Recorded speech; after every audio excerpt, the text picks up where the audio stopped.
Good morning guys. Kape tayo. Yan, maliwanag na yung araw. Maaga pa sisikat yung araw guys. Kasi walang ulap sa langit. So maganda yung ano natin ngayon. Sikat ng araw. And then mainit. Parang mainit yung buong araw natin ngayon guys. Kape muna tayo.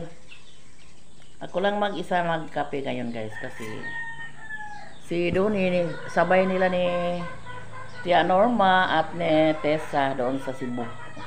Kahapon sila, kahapon yata. Kahapon ng umaga. Sila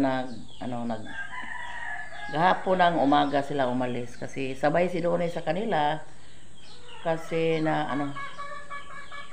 pinuntahan ni Donnie yung multicab natin kasi nagtawag si Pascual na tapos na daw yung pag-repair at saka pag-overhaul ng makina. Ang ni Donnie doon, pakay ni Donnie doon ay ang tawag diyan, magsabot sila sa pagpintal kasi tawag diyan, retouch ni Donnie yung pintal ng ating multicab guys, parang mabago na daw. So yun yung inilaan ni Donnie sa kanyang yung ating ahinti sa Silhig. So sila lang muna ni James yung si James lang muna yung maghatid sa asamang ka, Trinidad or Terminal. Punta siya doon siya ng bayan ng Trinidad magpahatid kasi doon siya magpunta sa mag-deliver sa Carmen. Yan, kayo na lang muna yung kasi yung amo natin ay nandoon sa Cebu. Mayroong inasikaso yung natin, multicab natin. Kasi mahirapan na biyahe ng mahiwagang tura-tura natin. Mainit kasi. So yun. Kasi si Donnie ng anong tawag dito sa amin, ripa. Nanalo si Donnie ng ripa, yun yung pinagastos niya sa multicab. Kasi ganito si Donnie guys, pag mayroong salihan na mga raffles, pag makaswerte siya, ilaan sa project. Yan yung goal ni Donnie. Katulad nitong mga yung pag-repair ng sasakyan. So, yan yung inilaan niya sa kanyang daog. Panalo sa raffle. Kanyang Pukaw na James lakaw. Kaya ron mag-adto na mo. Kaya magpalit para ba na og PC. Wala na tayong PC pang tahi sa ating walis. Naubusan, di na malaya ni Donnie pag alis niya na wala nang PC. Sudla lang. Yan. Ako lang muna yung mag-handle sa mga pagkain ng manok. Ayun. Patok-tok sa manok ko kuan. Oo. Mura naman po gihapon deg 86. Yan, sila lang muna yung mag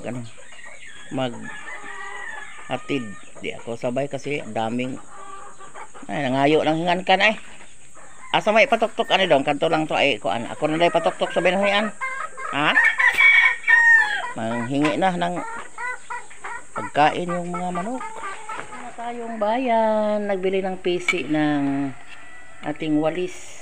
So hanap ako ng masabaw doon sa guys, isdaan. Sos, yung isda natin sa bayan, sa Ubay, pagka mahal.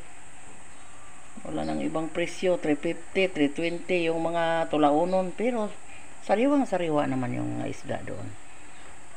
Except sa bangus. Pool nagbangos guys.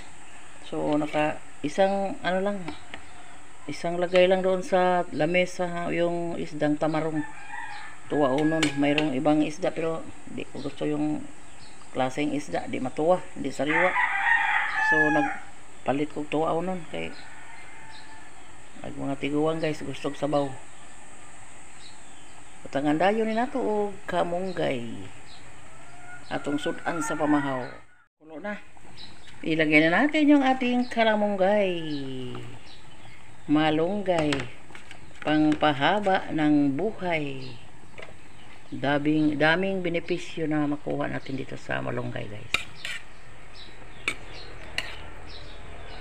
kahit isang beses lang mag ulam ng malunggay sa isang araw, dami ng nutrients na makukuha natin din dito. Yan.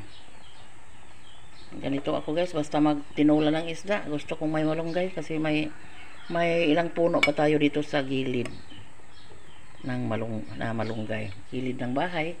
So mayroon pa tayo. Nandito na yung ating sangkap na kamatis, yung siling green, yung labuyo, at saka syempre di mawawala ng tanglad para pang pabango sa ating tinulang isda. Yan, luto na. Ito na yung ating tinulang isda.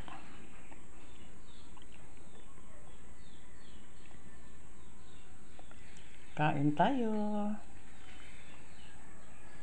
Asa naman mo, uy. Sige na mo.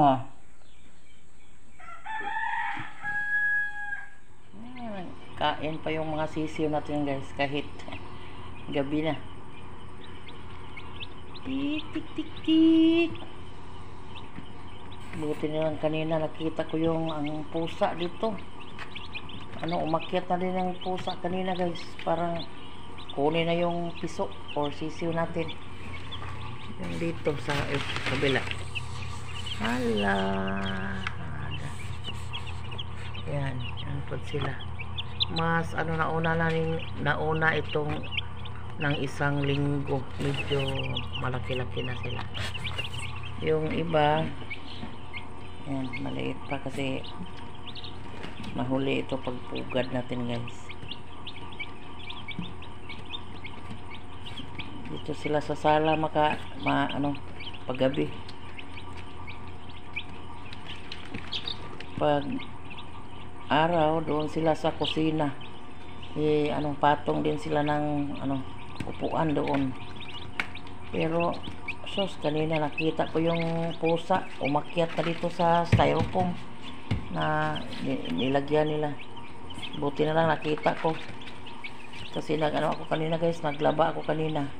Pagsilip ko sa kusina, ay, yung mga pusang ligaw. Mga pusang ligaw, hindi yun sa amin. Kasi yung pusa namin ay laki. Hindi magnanakaw. Hindi magnakaw ng pagkain at saka yung sisiw, yung pangalan ay si Hana, pero lalaki. Ayan. Hala, kain, tuka, and then inom. And that's all for today's video guys. Thank you so much sa walang sawang panonood, sa walang sawang sa mga subscribers natin dyan, lalong-lalo na kay Ma'am Totsi. Thank you sa lahat ng tulong, kay Ma'am Jean, sa lahat ng nanonood at saka nag-subscribe sa akin. Thank you sa lahat. God bless. Si Lord na yung bahala magbalik sa inyo ng mga kabutihang puso dito sa amin. So thank you. God bless. Thanks for watching guys. Bye.